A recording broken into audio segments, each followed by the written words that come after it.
Hi, thank you so much for joining us on another episode of Buddies Off the Leash. I'm Julie Starr, the founder and president of Buddies Second Chance Rescue, and we have a very special guest joining us today.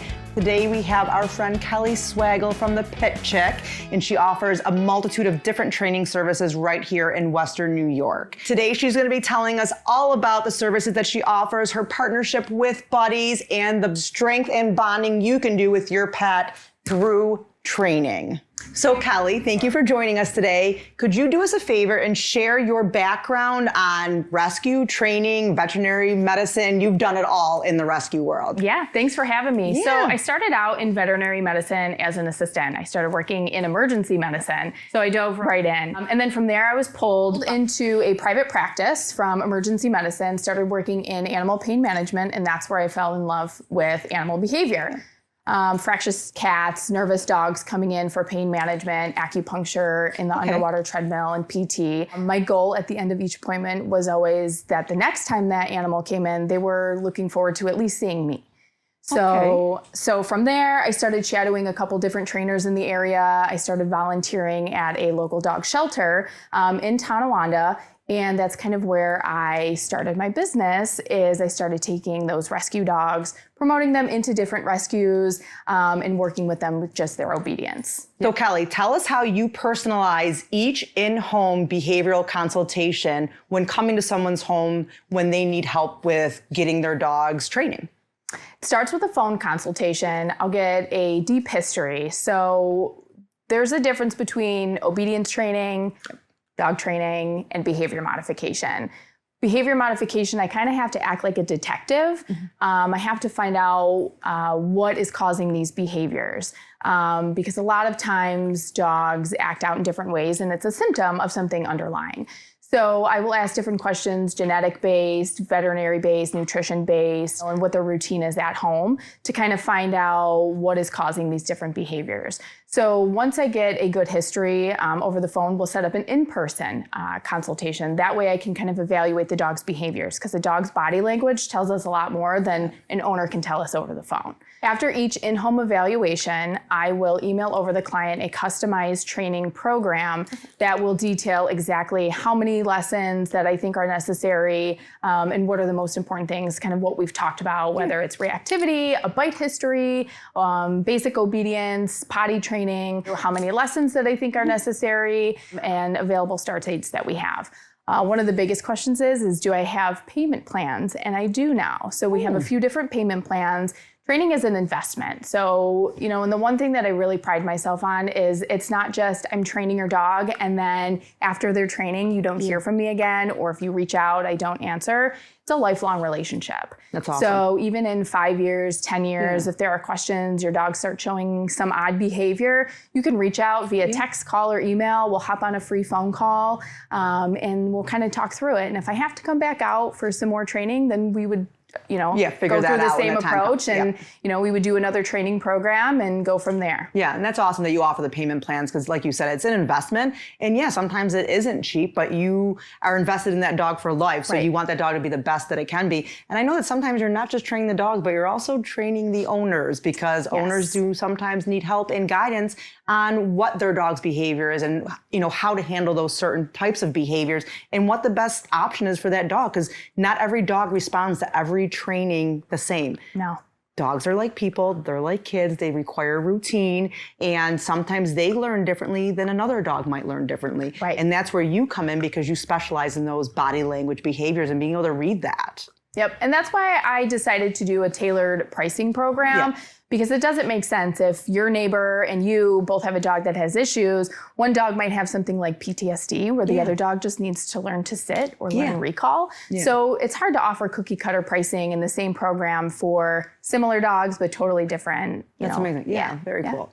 So Kelli, please explain to us what the difference in regular obedience training is compared to a behavior modification training, because we know that there is a big difference, but the people out there may not know that there's a big difference. Right. So the short version of that is behavior modification. We really have to focus on changing the emotional response for a dog, where obedience training is just teaching a trick or teaching a skill, right? Yeah. So it's kind of like driving a car. So you can teach anybody to drive a car, but working through a fear of somebody that may have been in an accident and might have PTSD, it's kind of like that. Okay, so give me an example. So if I were to hire an obedience trainer, what might they work on with my dog for obedience? Sure. So they're going to work on sit, stay, recall, come, place, where behavior modification, we're going to really dive into why the dog is barking at every dog when they go by, or why your dog doesn't like your brother when they come in the house. We're really going to find out what the reason is. Is it fear-based? Is it true aggression? Or is it reactivity that we're having? So there's a lot of different methods too that we utilize. Again, we're not, cookie cutter, so it's not a one size fit all approach. What do you think is one thing that every owner should know before they start or, decide to go through training? I think it's important that you have realistic expectations. So I get a lot of phone calls where dogs that have extensive bite histories and owners want their dogs to be service dogs or take their dogs to dog parks or out into different stores. That might not be realistic. With any amount of training, that might not be realistic. Right. You might have a dog who has that social awkwardness. It's like us. Some of us have social anxiety. Some dogs just can't handle that, and that's okay. There are different methods that we can use to kind of teach some neutrality for those dogs. But again, not every dog loves to be out in public. So 100%. Yeah. I have one of those dogs that we're currently working on. But yeah, I get that. Not every dog wants to go hiking. Not every dog wants to go sit on a patio at a bar. Not every dog wants to be dragged into Home Depot. You kind of just got to learn, what your dog enjoys and doesn't enjoy. Right. And there's certain things that behavioral modification can help with. But like you said, be realistic. You can't take a dog from here and completely change it into a dog over here. Right. You've got to be understanding of what your dog's needs and wants. It doesn't mean you have a bad dog. It doesn't mean you can't enjoy things with your dog. You just have to learn what that dog enjoys for themselves. Just like if you have a child, maybe your child doesn't want to play soccer, but maybe they enjoy playing volleyball. You got to learn what that dog enjoys doing. Yeah, and there are different things too. I have a lot of clients that they want to take their dog out and expose their dog into the world. Well, there are less chaotic environments To do that with it. So, like a secluded beach area, well, your dog still is getting out, getting exposed to the world, but it might not be taking your dog into, Home Depot where there's unpredictable noises and different people that are trying to approach your dog. So 100%. There are definitely different suggestions that we can offer. Again, back to that tailored approach, we take it really per dog and identify what is the best for each dog. So since you are so good at reading dogs' behavior and knowing when dogs are doing things, let's maybe touch on a few of those things that you see the most when people call you. What would you say that when an owner's dog is jumping, every time somebody comes in the door, the dog immediately runs up and jumps on them. What would you say that body language is telling you, or why are they doing those behaviors? Well, it could be overexcitement. Okay. Really what it falls down to is the expectation when somebody walks through the door. That dog hasn't been taught how to appropriately respond in that matter. So it could be, again, that dog is really excited for whoever's walking through the door. It's been taught that anytime someone walks through the door, it's really exciting and they're allowed to continue to jump. It also could be overstimulation. Okay. It also could be a barrier. So that dog, not always are dogs jumping out of excitement. They could be jumping at somebody because they don't like that situation that's happening and they're trying to create avoidance. So not letting that person come in the house, by jumping on them, they're trying to show that they're uncomfortable with them coming into their territory. Sure. Yeah, some dogs jump too out of submission. It could be they're uncomfortable in a situation. So say you were out in public and a dog continues to jump on you looking for some type of soothing. You're petting that dog, you're telling that dog it's okay. It's getting a response out of you. So what I would suggest is changing the expectation, right? Okay. So if you walk through the door or you have family that's walking through the door and your dog is jumping at each and every single person, put the dog on a leash, put the dog on a slip lead, and show the dog a few feet back that when they sit, that person walks through and gives them no attention. Because what's happening is you're creating a pattern. Every time someone walks through the door, they pet the dog, they say hi to the dog, it's very exciting. The dog's gonna continue that behavior. It's like a reward for them. Absolutely. Excellent. Excellent. I'll have to work on that with my own dogs. Every time I walk in the door, I get jumped on by 4 different dogs. Of course. So ignore them. Walk in, put your back to them, continue on going through the house, and then hopefully eventually they do learn that you're not going to get rewarded for doing those behaviors. Right. And that's the biggest thing is a reward system for dogs. Yes. Is teaching them is through positive reinforcement. Right. And so when you do ignore them, you walk through the door, you walk right past them, they're going to be a little confused like, wait a minute, I didn't get that physical touch or mom didn't say hi to me. and you walk through and you walk past them, once they're calm, then you can approach them. And then you're reinforcing good, calm, neutral energy. Awesome. So now, because, we're in rescue, we deal with a lot of dogs who have very nervous energy, or they're coming from situations where they're scared, they're fearful, even sometimes feral-like dogs we deal with. What would you say are some good tips and tricks for helping a new adopter or even a foster deal with dogs that have that behavior? Yeah, and so in those behaviors, those can mean different things, which is why those in-home evaluations are really important. Is it fear-based? Yeah. Is it lack of exposure? And so that kind of really helps us determine, again, that customized approach of how we're going to approach how we want to train with that dog. So if we have a dog, which I did just do an evaluation on Hopper, he is very nervous of new people. So when I went over to do that evaluation, I just sat on the couch. My expectation was nothing for him. Yeah. It was just to be there and kind of push the barrier because, again, he's uncomfortable with new people. He's great with his fosters, but he'll hide when new people come around. Yeah, because he's gotten used to them. Right. So he's creating his space by growling, lunging, barking. Even sometimes they do like this little yip. They're creating space. If we offer them any attention during those moments, they're going to continue those behaviors because they're saying, okay, we don't like this. We're creating like this invisible bubble in front of us. We want you to stay away. And that most of those times, those dogs retract, hide behind a TV, hide under the table. When we have dogs that offer those nervous-like behaviors, it's a gentle approach that we want to offer. Again, changing that expectation that everybody that comes through the door isn't going to put their hands in that dog's face or talk to that dog. Sometimes a dog wants to approach you and see what you're about before you're putting your hands in their face and petting them. Do you think it's okay to push dogs' boundaries when they have that behavior? Do you see that dogs often become fear aggressive when you're trying to force a dog into new situations that it's not comfortable? And should you give them more time? Or do you feel like giving them the space and time in a prolonged situation kind of teaches them that it's okay not to be put in those situations and to live in that bubble? Right. So there are some dogs, like puppy mill dogs, who want to live in that bubble. That's what they're used to. Yeah. Pushing the boundary is okay when the dog is ready. But that's what's so important about reading your dog's body language. So every client that comes to me, even some of your fosters, what I'll do is I will send them a body language guide that goes through what ears pinned back means, what whale eyes mean, what the position of a tail means, because a wagging tail does not always mean a happy dog. Multiple different reasons. Yes, and there are different ways that a dog wags its tail. It could be the tip of its tail, it could be in a big round circle, but those mean very different things. So I like to educate even, fosters just about the body language of a dog because, again, your dog can be really nervous, but it doesn't mean that your dog doesn't want to be in that. So pushing your dog's boundary when your dog is ready is definitely something that we do, but teaching core foundational skills first is important to get the dog ready and prepared to go into those situations that makes the dog nervous.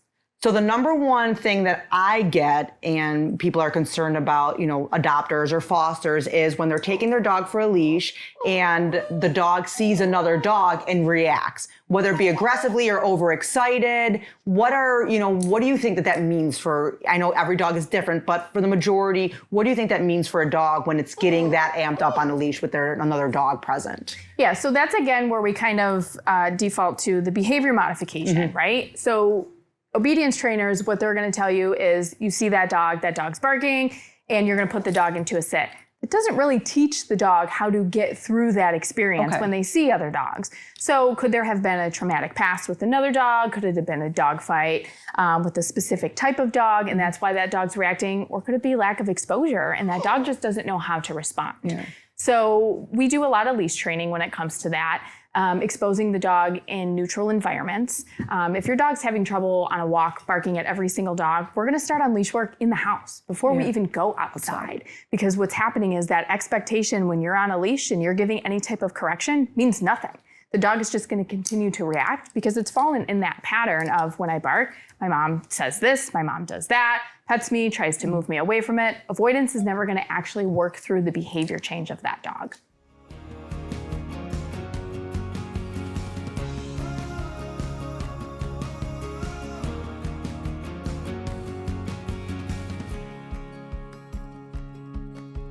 This is Scarlett. After spending over 100 days at the shelter, she's finally in foster care, and today we are giving her her best day ever. Our first stop is Clyde's. Now, as you can see, she takes her shopping very seriously. So much going on, look at that. Toys as far as the eye can see, Bob Snarly, very cute. As you can see, she is very attached to this fox look. So much to do and explore. She's having a great haul at Clyde's today.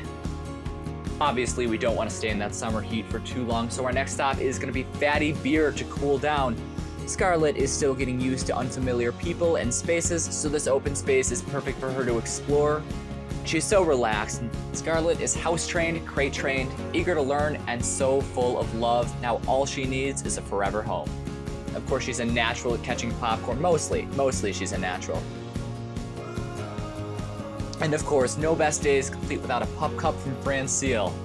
Yum, look at that. Delicious. Oh, she is dogging that thing, pun intended. It's time for another DIY game for your pups. This game is an amazing enrichment tool that you can use, especially for puppies, to help them get their energy out and help them get mentally stimulated. All you do is grab a muffin tin, which I'm sure everybody has, grab a few treats, and get some tennis balls. All you do is fill the tin with the treats, and then you put the tennis ball on top. It's cheap, it's quick, and it's easy, and your dogs are going to love it. They smell it. Oh, there we go. She's smart. There you go. Yes, girl. Oh, and he took the treats. That's Look at it. This. How do you get your mouth around it? Don't hurt your jaw. Oh my God. Look at it. Oh, she's like, wait a second. What's in there? There's something in there? There you go. You could do it. Should we lift one up and show them, or you think they got it figured out? Let them get it. Yeah.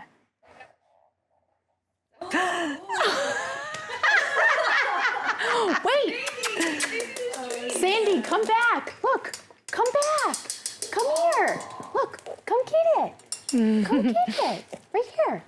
No, get it before your sister does. There. Look it. Right there. There you go. Yeah, girl. She's doing all the work and not getting the treats. Look. There you go. See, you did it. Yeah. Oh. Yeah. There you go. Thank you guys so much for tuning in to another episode of Buddies Off the Leash. I'm Julie Starr, president and founder of Buddies Second Chance Rescue. We hope you're learning a lot of educational stuff by watching our show, and we're so excited for you to tune in to the next episode.